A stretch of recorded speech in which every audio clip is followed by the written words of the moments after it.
যে আওয়ামী লীগ পরিকল্পনা করে পিলখানা হত্যাকাণ্ড ঘটিয়েছে, সে আওয়ামী লীগের রাষ্ট্রপতিকে সাথে নিয়ে শহীদ বীরদের শ্রদ্ধা জানানো পিলখানা হত্যাকাণ্ডকে মশকরা করা ছাড়া কোনো কিছুই নয় বলে মন্তব্য করেছেন জাতীয় নাগরিক পার্টির উত্তরাঞ্চলের মুখ্য সংগঠক সার্জিস আলম। বুধবার নিজের ভেরিফাইড ফেসবুক আইডিতে এক পোস্টে কথা লিখেন সার্জিস আলমের স্ট্যাটাসটি হুবহু তুলে ধরা হলো। এনসিপির উত্তরাঞ্চলের মুখ্য সংগঠক সার্জিস আলম লিখেছেন, এটাই ছিল ২০২৬ সালের নির্বাচনের চিত্র।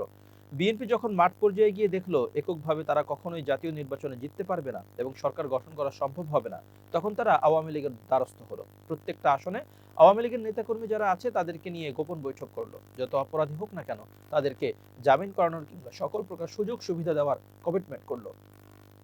ফলে বিএনপি, আওয়ামী লীগ, প্রশাসনের একাংশ এবং দেশের ও দেশের বাইরের কিছু এজেন্ট একসাথে মিলে এই নির্বাচন করলো এবং ক্ষেত্র বিশেষে ইঞ্জিনিয়ারিং করে সরকার গঠন করলো। সার্জিস বলেন, যে আওয়ামী লীগ পরিকল্পনা করে পিলখানা হত্যাকাণ্ড ঘটিয়েছে, আমার সেনাবাহিনীর অফিসারদেরকে খুন করেছে, সে আওয়ামী লীগের রাষ্ট্রপতিকে সাথে নিয়ে শহীদ বীরদের শ্রদ্ধা জানানো পিলখানা হত্যাকাণ্ডকে মশকরা করা ছাড়া কিছুই নয়।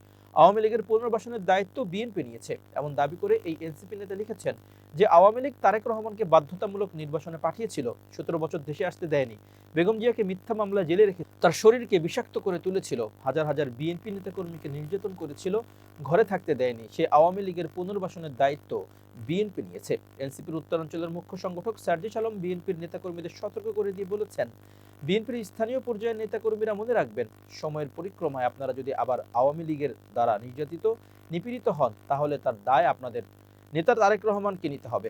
সার্জিস আলম হুঁশিয়ারি দেন, যদি জুলাই অভ্যুত্থানে রাজপথে নামা আমাদের যে কোনো সহযোদ্ধাকে আওয়ামী লীগের দ্বারা আবারও খুন হতে হয় কিংবা রক্ত দিতে হয়, তাহলে তার দায় তারেক রহমান এবং বিএনপিকে নিতে হবে।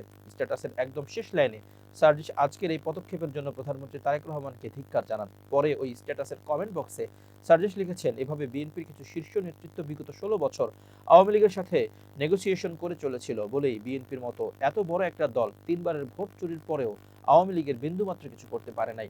মানুষ তাদের উপরে আস্থা রেখে রাজপথে নামে নাই। আর মাঠ পর্যায়ে বিএনপির সাধারণ কর্মীরা ঘরে থাকতে পারে নাই, মিথ্যা মামলায় বছরের পর বছর জেলে কাটিয়েছে, পরিবারকে বঞ্চিত করেছে।